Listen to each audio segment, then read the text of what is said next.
Hey, Cottonwood Creek family, it's good to be back with you on our Cottonwood Creek podcast. Today, I'm Beau Landers. I've always been Beau Landers. I suppose I should start that way.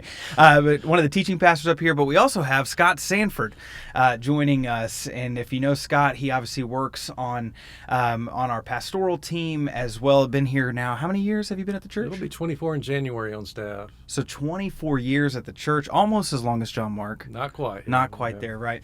But also, just if you didn't know this, Scott is he is, as John Mark says, a congressman in Texas, and he's going to define that here in a second. So we're just going to have an informal conversation just about your service in Texas, as well as just kind of run through some different questions. Unlike John Mark, you actually got to kind of work through the questions first, and so hopefully this will just be a really beneficial conversation, especially as we talk about local politics and those kind of things. Okay. So I mentioned John Mark calls you congressman. What is the right way to what should we call you? So I'm a state representative, and the title is representative. Okay. But it's hard to say. It's long, and so people just tend to find their favorite word that they know of in politics and attach that. So John Mark says congressman. Other people will say senator. Some will even say governor, but it's representative. Some will say governor. Have you been called worse names than congressman? Oh, frequently, yes. Okay, good. All right, so you said you're a state representative. So what is, if I were, if I didn't know what a state representative, what is a state representative? What are some of your responsibilities? Okay, a state representative is to do exactly that as it relates to legislation for the state of Texas, laws in the state of Texas, in the capital, in Austin. So we all have our districts. There are 150 state reps. There are 31 senators. And if you want to remember that, you can think Psalms and Proverbs, how many of each. And so you've got 150 and 31. So I'm one of 150, and I have District 70 that I represent. So it's my job to go to Austin and help craft legislation or to encourage legislation that would benefit my constituents, or to get rid of bad laws or change laws that need tweaking. So you said you're District 70. So how do they determine districts? How do you know, okay, District 70 is this area, and is it based on population? Is it based on geographic location? How does that work? It is. It's always based upon the census, and that's why the census is so important, is because that data will be used this next legislative session to draw new districts. And so it is by population, so we get them fairly equal. And there's some rules and parameters about boundaries that you can create or not create with those. So in the next legislative session, we'll redo every House, Congressional, Senate district that's out there, and that will be in place for 10 years. So it's a really important function. And how long have you been serving? So I'm in my 8th year. Okay. Fourth term. So you haven't done this before? A podcast? No, not a podcast. Sorry. You haven't done the redistricting or any of that? That's correct. Okay. My first term was right after redistricting. So I came into a completely newly formed district. Gotcha. I should have clarified that first. So legislating, other than legislating, how can state representatives help people? So what does that mean for us who aren't state representatives, and ultimately, how do you work in that field? Okay, and COVID has given us new opportunities, although some of them are heartbreaking, opportunities to help people. So I'll pull some illustrations from the last several months, perhaps, about how we can help people. So the state legislature in Texas only meets every other year for 5 months. So you have this long interim period that typically people think of as campaigning time, but it's also a time to connect with your constituents.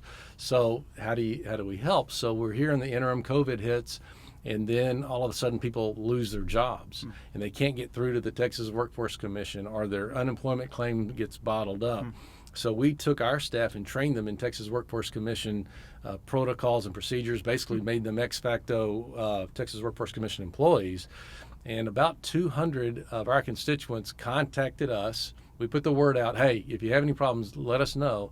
And sure enough, about 200 of them contacted us, and we were able to cut through the red tape and get their unemployment claims coming. Another example is, this just happened this weekend, unfortunately, had a friend whose mom was about to pass away in a nursing home. The staff of the nursing home, because of COVID concerns, was not going to let the family stay in the room as the moments approaching the mother's passing was coming. So I just got on the phone Saturday night. I made a series of phone calls and was able to get a hold of the right people and get that family in that room for that time in their life. So sometimes we had another one that was interesting. We had a truck driver who was needed to be on the road to produce income for his family, to feed his family. Well, his commercial driver's license was about to expire, and the first opportunity he could have to get his license renewed was in Waxahachie, I believe it was, 6 months down the road. We were able to help him get that done within a couple of days locally so he could get back to producing and providing for his family. That's really, so in each of your instances, you're working with more individuals than you would even think, than even I guess I was thinking you'd be working with. One of I think the goals in having you on the podcast is not only to kind of figure out, okay, what do you do, not as if you don't do anything, but what do you do as a state rep, but also just kind of the idea of local politics and from a state level as well as a local level, just being able to have a conversation from somebody who's obviously in it. So it's interesting, obviously, being a pastor up here at the church and then also working in that capacity. Is your ministry calling a help or a hindrance when it comes to your public service? That's a difficult question to answer. The answer is it's obviously, in my mind, a help, because you can't pass a law in the House if everybody dislikes you, if you can't work with people. So ministry certainly has helped. Ministry experience has certainly helped me to know how to work with people, and so in that sense, it is certainly helpful. And it helps having a heart for your constituents, because you can see it as an extension of your ministry, or your ministry to develop relationships with people, to find ways to help them. I think the place where it gets a little difficult is there are times I want to be really outspoken and really bold, and sometimes I want to be rude, to be honest, right? But I never want to be rude. Yeah, but I hear some people struggle with that. And sometimes I really want to be that strong conservative voice but sometimes I feel that I need to temper that a bit, because I don't want to reflect poorly upon the church or its mission. Or for anyone to get the wrong idea of the ministry of the church or the love of Christ. So I find that I need to make sure that our campaign materials, our staff and myself are always exhibiting the fruits of the Spirit in that. So sometimes that I feel that tension. It's probably a good tension. Yeah, a little sanctifying word in the midst of a place that we often don't think of sanctification or anything like that.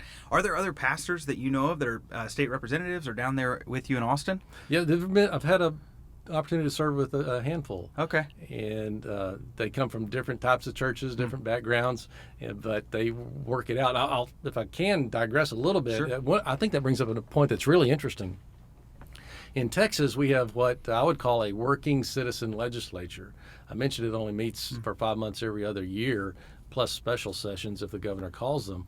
And the pay is really, doesn't even cover the cost. So it's $600 gross. After deductions, it could be even negative. And so there are times where we've had to pay into the state because there's some rule you have to get a positive paycheck. Okay, so we would pay a couple $100 into the state, and then we'd get a paycheck for $1.34. It kind of sounds like ministry at times, right? And so the point is that we don't. It's practically a volunteer legislature, practically, and that allows people from all different backgrounds and all different occupations to serve. So there are veterinarians, there are former teachers, of course, business owners. There are a few retired people, but CPAs, lawyers. You have all of these different industries that are there.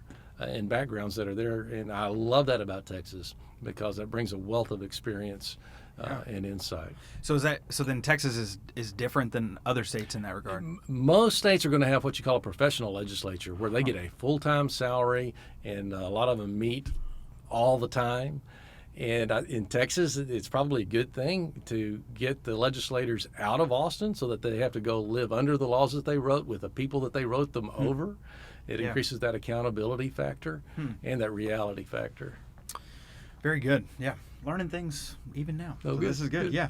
And again, this is part of the conversation, right? We can talk about politics in such a vague sort of, without actually getting into what does this look like day in, day out.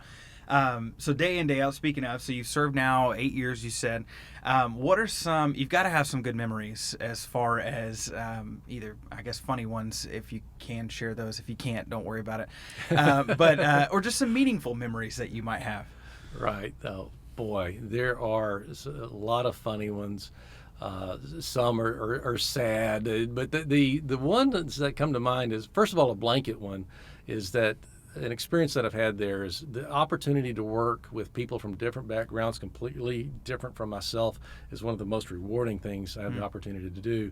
But I will never forget in my first session, and so this is 2013, several guests came in together. It was a group of men, and they were older men. I would say elderly, if you will, almost elderly anyway, senior citizens. And they were all dressed very well. They were up on the dais or the platform for us to come meet and get to know them. But what they all had in common is that they were wrongly convicted several decades ago and were exonerated by DNA evidence 25, 30 years after the fact. So all of these men had spent decades in prison, and only of the dozen men that were there, only one was white. And getting to speak with each of these men, they were all full of grace and humility, and did not show any sense of bitterness. And I think I would be bitter. Yeah. I think I'd be angry. But they all gave the glory to God, which was interesting too. But I thought that was a snapshot of a time in history, of issues that needed to be resolved, but also of what God can do to a life that deservedly, in my opinion, could be bitter and angry and retributive. But had a completely transformed character. I'll never forget that day. Gosh, man! So often when we think of politics, we never focus on stories like that. We always focus on the other extreme, where there is, racial profiling or different, and just all the negative side. To hear positive things like that, to see, and just to see the individuals, man, I'm sure that was a memory to hold on to. With that kind of in mind, one of the questions that I've had. And maybe just let's bring it to Austin, right? So the Capitol in Austin. Would you say that the Capitol in Austin is a godless place? I'm not saying I say that, Right. No. With the understanding of politics, what do you say when somebody says that? Well, it is a political place, and there are certainly plenty of things that happen that don't honor God.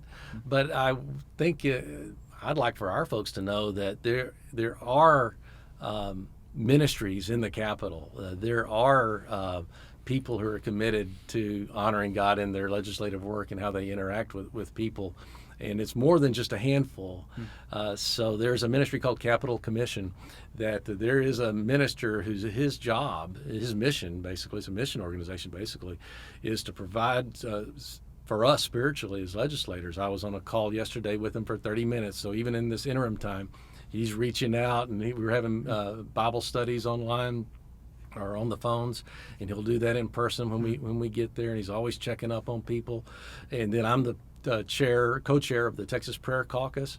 So there are Texans everywhere, citizens that are praying for our legislators through the Texas Prayer Caucus.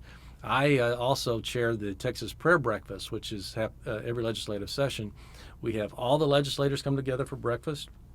All the lobbyists come together, all the statewide elected officials, and it's one of the largest, if not the largest, gathering of Austin influence throughout the entire session. And it is so cool to see so many people come and praise God together, and knowing that we're about to go into battle together, against each other sometimes. But it's to find out that there are people that, hey, we may not agree except for God is God, and we can agree on that, and that's really a cool thing. So you mentioned that, and this is a little off of maybe even what we kind of prepared, but obviously in going into session and going into sort of these into battle, you said, how do you begin to have those kind of conversations? So as a believer in that context, how do you begin to have those kind of conversations with people who just straight up disagree with you? I feel like in our, you take that down into our church level. We obviously have a number of things you watch on social media for any amount of time. People disagree, then you got the comments, and it can get out of hand very quickly. What are some things that you've implemented just in your own personal life, as you clearly know people are going to disagree with you? How do you engage in those conversations? Okay, so I didn't start off as an expert in that when I began in the legislature, but it was something I learned from other legislators to be able to have those hard political conversations and frank dialogue without the place blowing up. And that's one of the things I'm really proud about the legislature. You'll never hear about this in the news. You'll only see the bad stuff. But what you won't see are people who completely disagree on an issue talking with each other and even helping one another as they're going to frame their debates. That actually happens. Really? That on opposing sides, people will say, well, you might want to make this point, you might want to make this point, which has taught me an increased degree of not only just how to be civil, but how to engage in an uncomfortable conversation directly, but in a God-honoring way. No kidding. I feel like if we as a church could step into any space right now, it's how to have better conversations, treating each other with respect, and so it's that's encouraging to hear. Just that, there's a level of respect within that to where you're going to take into consideration and even give other people points. I would have never thought that. Right.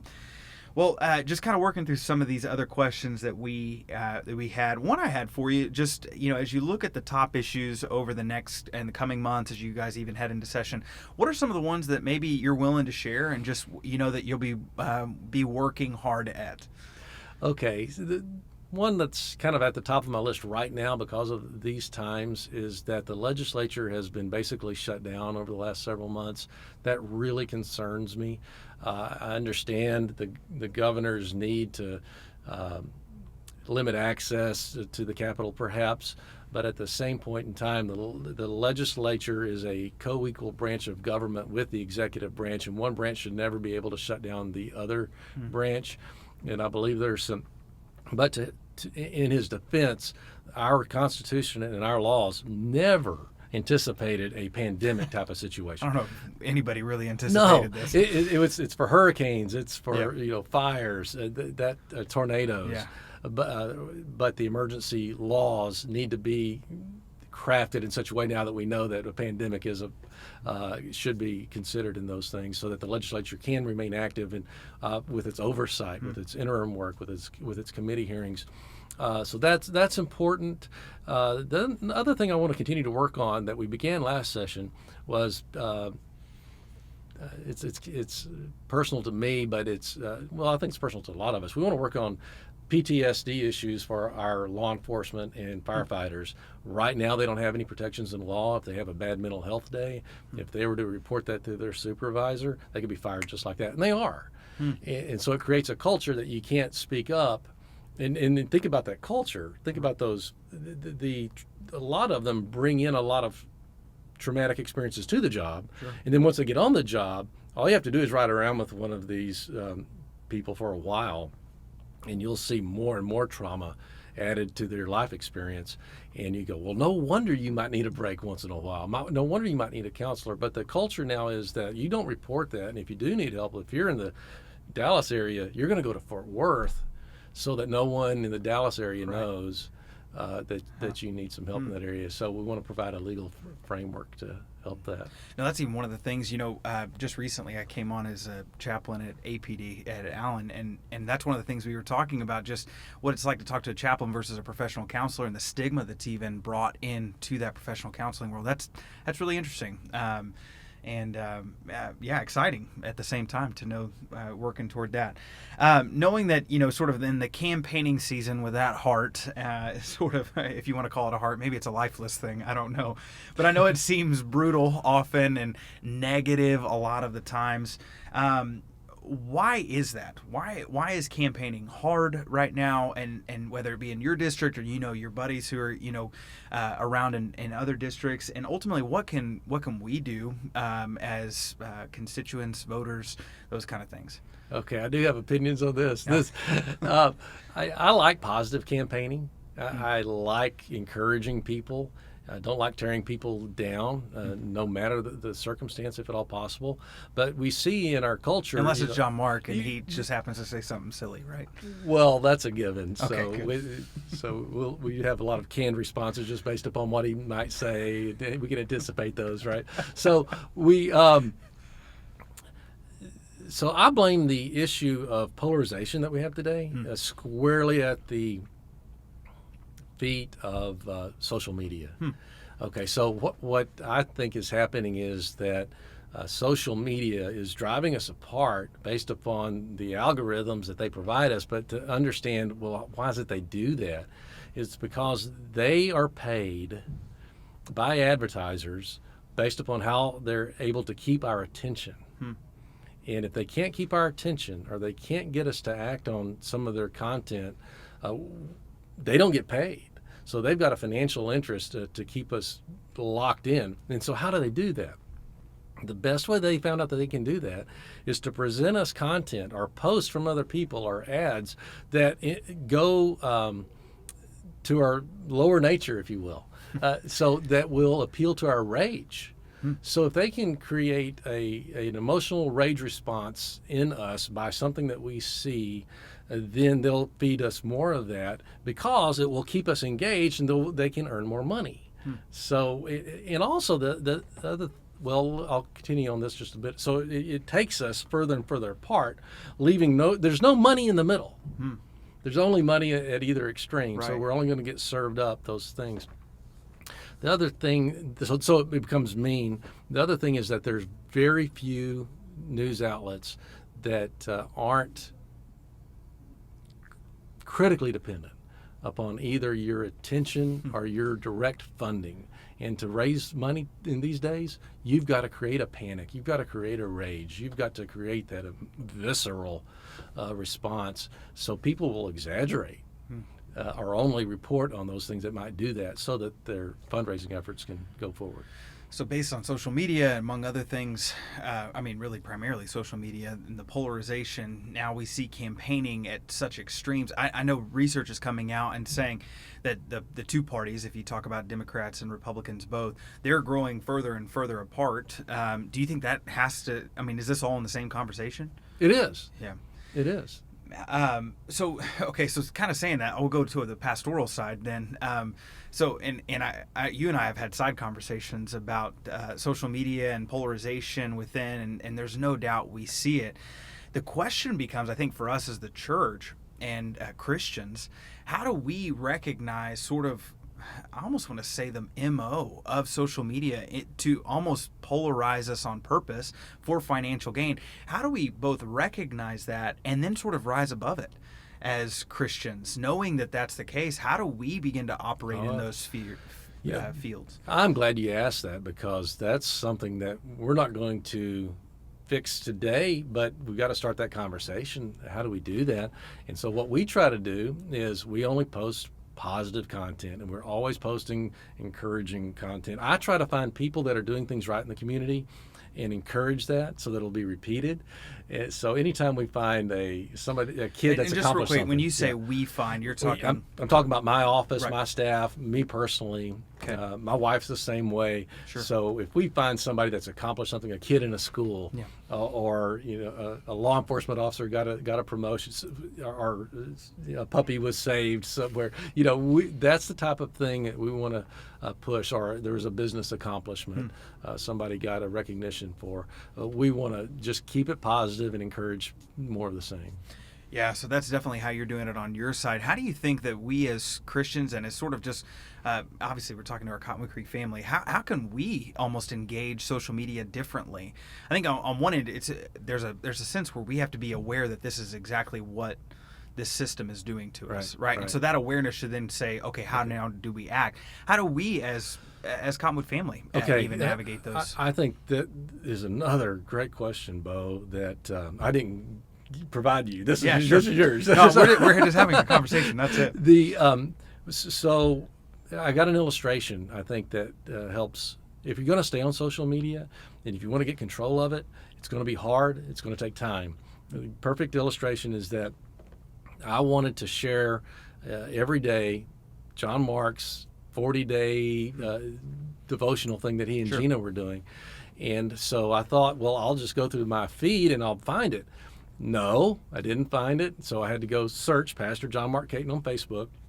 I thought, okay, it'll show up the next day on the feed. And then after I'd share it, because obviously Facebook knows I'm getting interested in this. It took 2 weeks of searching very deliberately for Pastor John Mark Caton to come up before Facebook would serve it up somewhere near the top of my feed. So it's going to take time of being intentional about what we look at and intentional about what we allow to come in our feeds, if you will. No, I mean, and there's no doubt, right? And the more you get into social media, the more we realize that we're at the mercy of their algorithms. And so by consistently putting, having the kind of messages that we want to promote as believers, I think is incredibly important. That's where we as the church even have stepped in and tried to put as much positive, not just positive content, but I mean gospel-oriented content to where people are always going to be, they're going to be discipled by whatever's on their feed. I think that's why they call it a feed, right? Right. You're consuming it. And so being intentional about what you're consuming is really important. You know what it's really a battle for? It's a battle for your individuality, your free will, your free agency as a human being, because being subject to the algorithms ought to be, it's almost said the Matrix, ought to be repelling to us. Yeah, it really ought to be.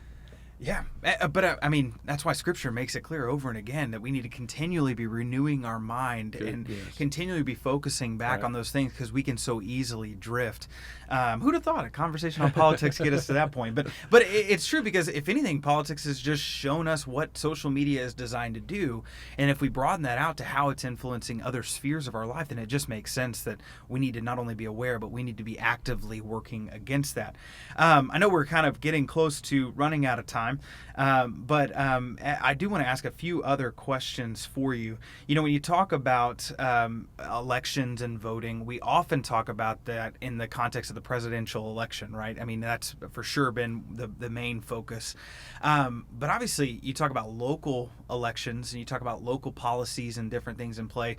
That consumes the majority of our ballots, even. So how do we begin to sort of not only learn about local politics, but even just understand the importance of local politics? It used to be simpler. We used to be able to say, well, just pay attention to what you read in the news and then get engaged.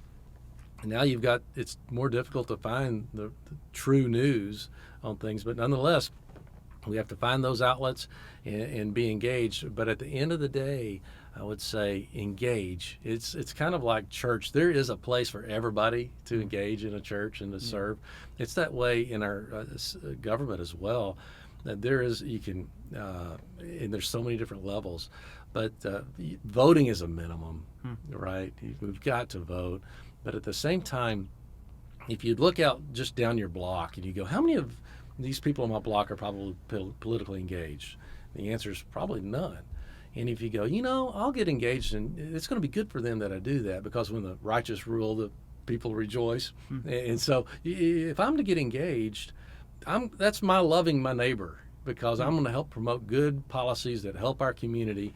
And so engagement can be find a candidate, back the candidate, understand what's going on at the city hall, do a little bit of campaign, come to Austin with an interest group when session's on, and visit with legislators. But at the end of the day, if you can build a relationship with an elected official, which really they're open to. It's not that hard to do. That I think is the thing that could really advance policy to a more human, impactful level. I think those are all really good action steps. So obviously Christians would find themselves, it'd be good if more Christians engaged in that way. And I think you said it, but I just want to kind of ask the question just so you can speak on it a little bit more. Can one person then make a difference? They can, and there are multiple examples of legislation that there was one person that brought an issue to somebody like an elected official or elected official staff person, and then you go, oh my word, that needs to be fixed, or that needs to be amplified, and then public policy go that direction, or some other effort go that direction. Some are even from youth, some are from children. So the best ideas really come from people. And so if you've got an issue that needs to be fixed and you don't do anything with it, that's not good stewardship of citizenship. Gotcha. Yeah, that's good. So if I have personal issues that I want to bring to you, that's okay? Well, I'd refer you to your city council person. Okay. I have some things, like I don't want to pay tolls anymore, those kind of things. Not the place. Okay. I hear you. Scott, thanks so much for sitting down. I think it's so important to understand how politics work at this level, because we think about it it's almost just so detached from us, and we all have opinions on them. But to think, hey, look, not only are you in our church, obviously you're approachable, you have conversations about it, and knowing that we're actually making a difference, and knowing just some of the other different pieces of legislature that you've been a part of over the years, and just how encouraging that is. I think for us as a church, we can be encouraged. Hey, one person can make a difference, and to step into that sphere is not this weird thing of separation of church and state, but it's actually part of our civic responsibility as Americans, and then I would say even further as Christians to be able to say it. Do you have any closing remarks or anything you want to say as we shut down? I'd just like to encourage folks to engage. Our last few moments of discussion, and it's really not that difficult to do that. And the more engagement that we have from citizens, or that we have together, I think the better community that we'll have, and ultimately the better country. Absolutely.